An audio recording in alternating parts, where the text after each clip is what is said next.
Hello and welcome to Protect and Prevent podcast. My name is Opal Singleton. I'm the author of several books. I'm also the president and CEO of an organization called Million Kids, millionkids.org. I hope that you will follow us. I hope you will go on and get our newsletter because that is the best way. I think it's the best in the business to keep current on how to keep kids safe from predators. So Million Kids is an organization that is in Southern California, although we do work all across the United States. We've been in business about 15 years. We've trained nearly 1 million people now, and we care deeply about kids. Our whole thing is how to protect kids from predators. Today's podcast is going to be one of the toughest things you've ever listened to. So I want to give you a disclaimer before we go any further, because we're going to talk about child abuse, basically child exploitation online. It is called CSAM, child sexual abuse material. That's the new word for it. The old world and the old words that for people like myself who have been in the business for years and years and years, it used to be called child pornography. It's not a pretty thing to look at. So I'm going to give you a disclaimer right now. If you're having a bad day, if you're feeling depressed, shut this thing off. You have my permission to do that, okay?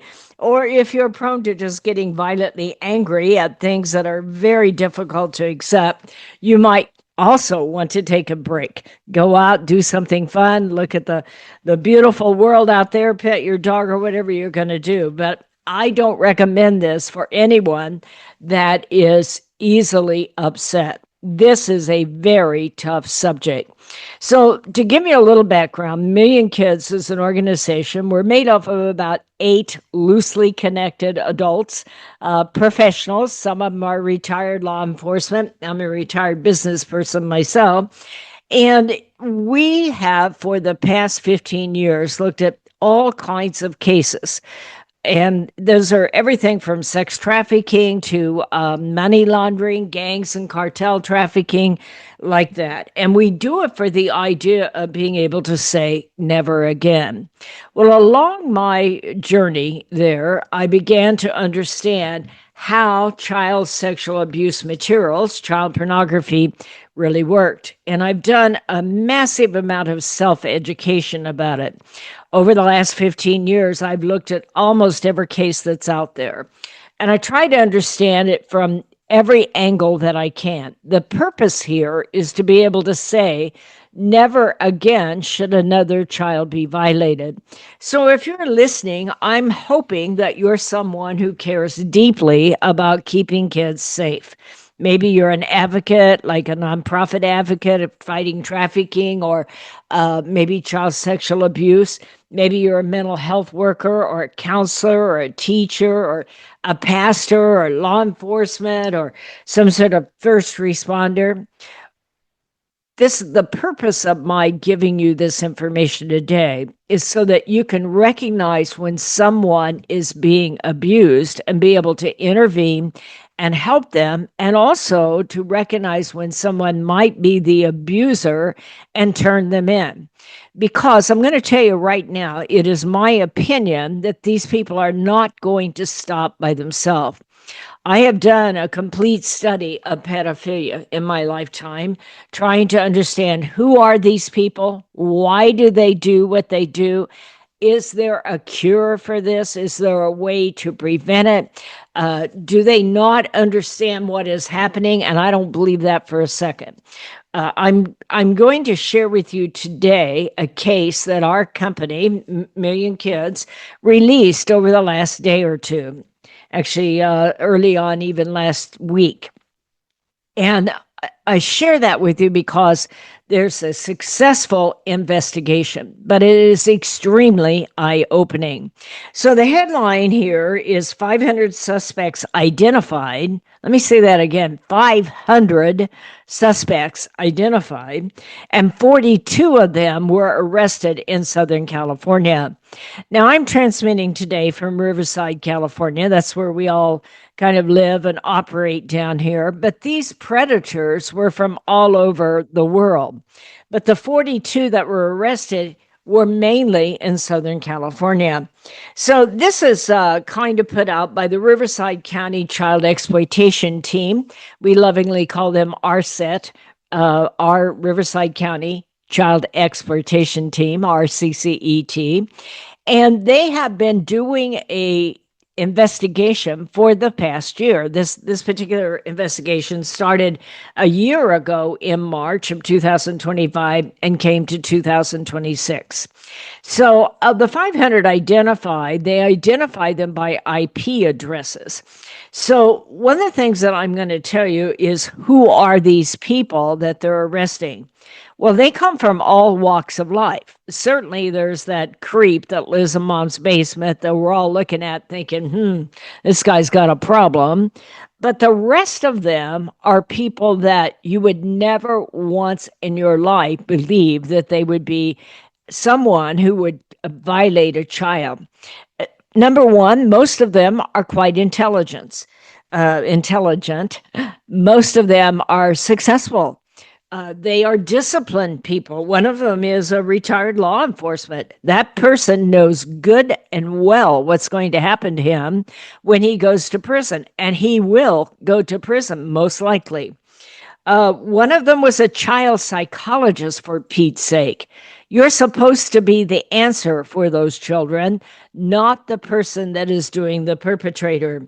One of them was kind of a neuropathic doctor. Two of them were corporate vice presidents.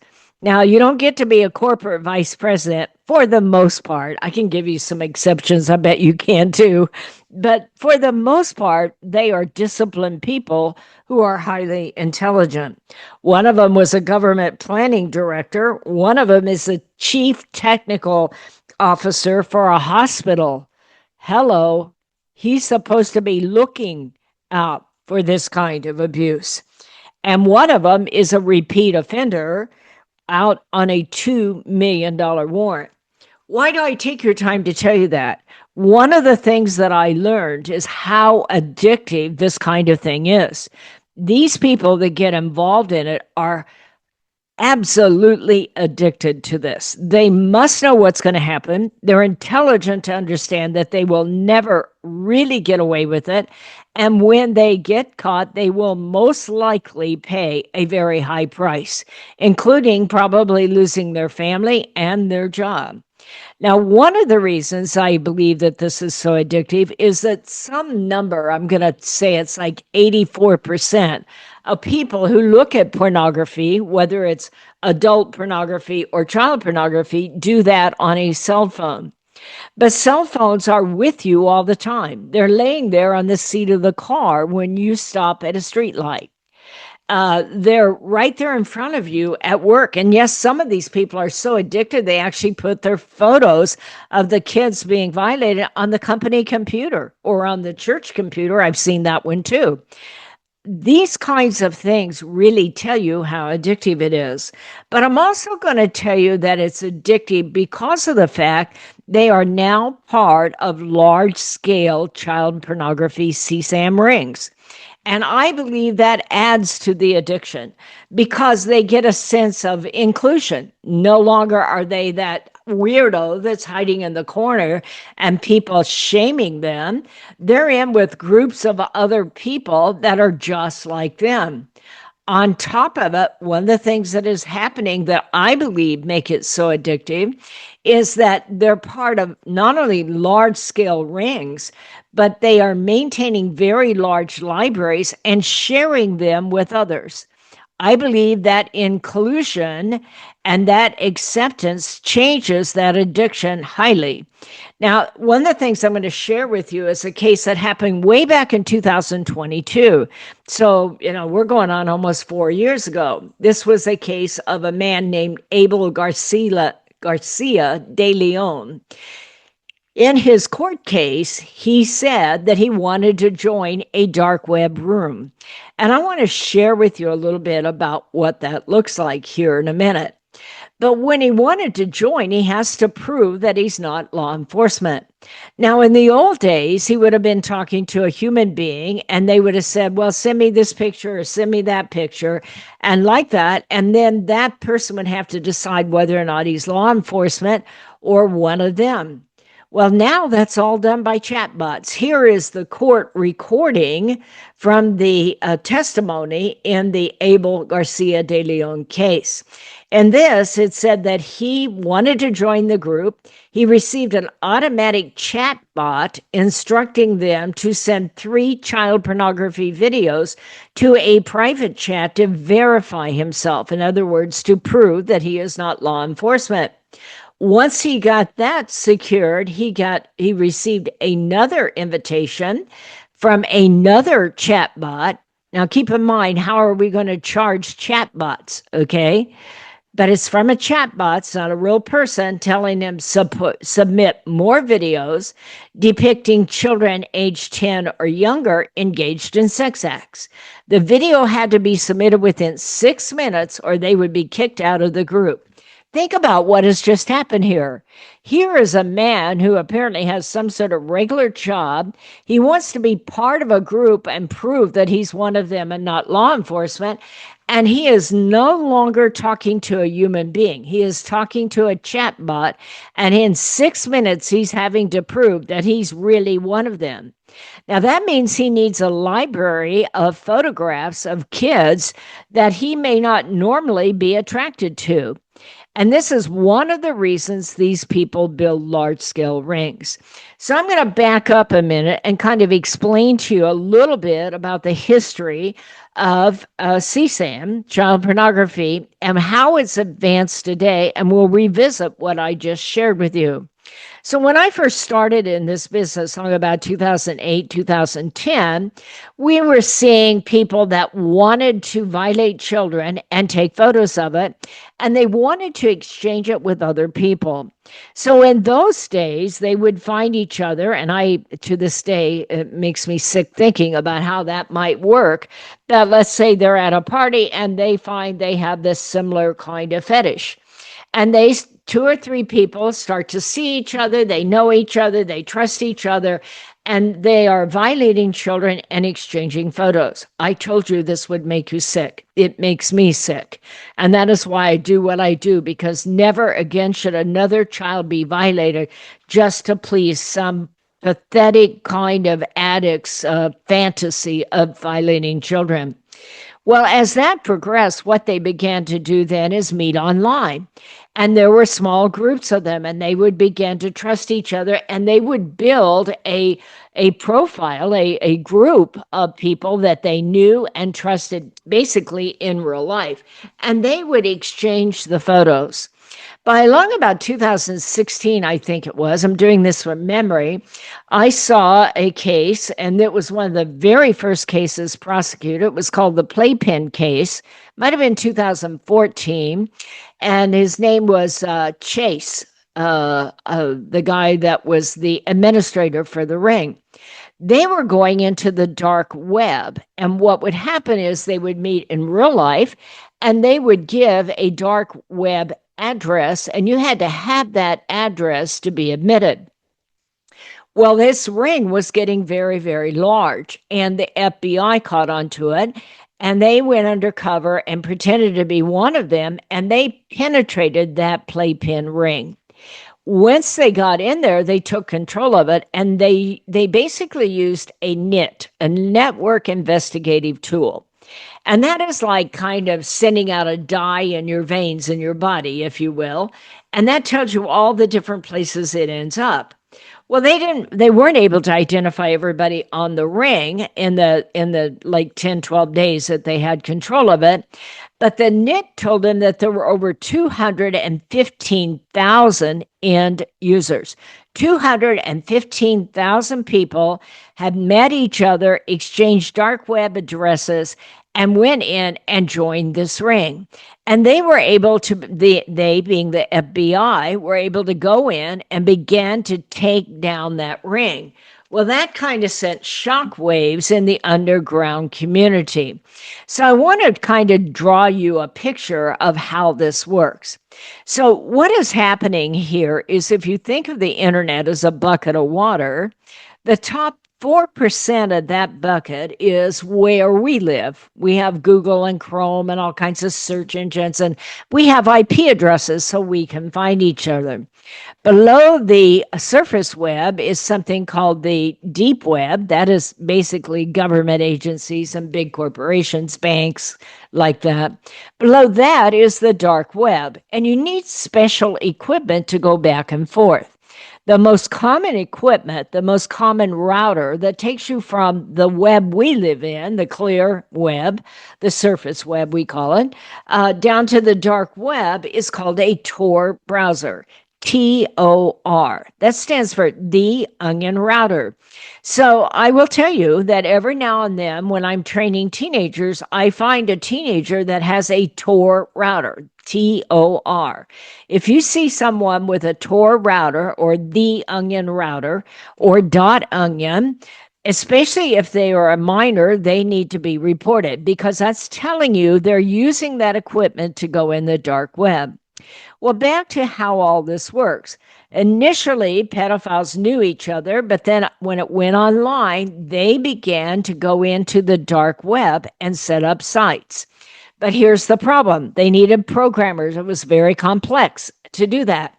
And so they would set up a site, and then the word got out amongst pedophiles that they could come in and join the site. So by about 2016, they had over 215,000 people that were pedophiles that all belonged to one site. And that was called the Playpen. That was the name of that. Well, it began to grow and grow and grow as technology became more progressive, as it became more easy to use. All of a sudden, they no longer needed to pay a programmer to set up a dark web site. In fact, now I'm told by people that know that, you can buy plug and play kind of thing and set up a dark website for like $10, and that the average dark website is only up for about 55 days now, and they take them down. Why does that matter in the fight against CSAM? Because what is happening is law enforcement is going in pretending to be them so they can get accepted and begin to crack the cases and find out who the pedophiles are by tracking their IP address. But now, by the time they get in there and they've identified it, they take them up and you have to requalify all over again. But as I read to you when I opened the podcast, is now they're using chatbots, and they're able to open and close regularly and get you to prove that you are someone that prefers to violate children and take photos and exchange them. And you have to prove that regularly, and you're talking to chatbots. I share that with you because I want you to understand what a tremendous operation took place in Riverside County with the RSET team, that they are going against all odds to find people who are violating children and then buy, sell, and trading those photos. So as the law enforcement got better at trading and getting involved in dark web, what happened is that pedophiles began to have smaller groups, and they used what is called peer-to-peer network. If you're reading an article on it, it'll look like P2P, peer-to-peer, okay? So that is a network that's strictly between two people. And it's harder to track because it's not going through a general system that anybody can access. And that is one of the ways that law enforcement gets involved and starts to find people that are willing to invite them in, not knowing they're law enforcement, and they can begin to track who the pedophiles are. Well, as the law enforcement got better at cracking the dark web rings, what happened is, I always say you turn the lights on, the cockroaches scatter, okay? But what happened is many of these pedophiles went offshore into what is called bulletproof hosting. Now, bulletproof hosting is a fancy term for don't ask, don't tell. There are countries around the world that will allow you to host your mainframe, your router, your devices in their country, and they don't care what you're putting out there. You know, the United States, Europe, all across UK, Australia, we all have data privacy laws, and you can be convicted for violating them. But you take a place like Russia or China or Belize or Malaysia or Indonesia, a lot of those places, they charge you big dollars, but they don't care what you're transmitting on your systems. And that is where most of your sex ads come from. That is where your porn sites come from. They're hosted in countries that don't ask, don't tell. And what happened is once the law enforcement was able to penetrate the dark web, then many of them went out on these bulletproof hosting sites that are in foreign countries and very hard to penetrate. Well, here's my point about this.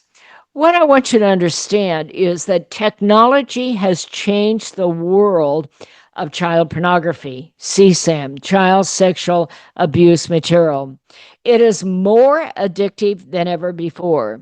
The size and scale of these rings are absolutely mind boggling. The last one they discovered had 1.6 million, let me say that again, 1.6 million participants. And I share that. I often share that even with kids because one of the questions I always had is why is it so important to all these pedophiles to get our young kids photos?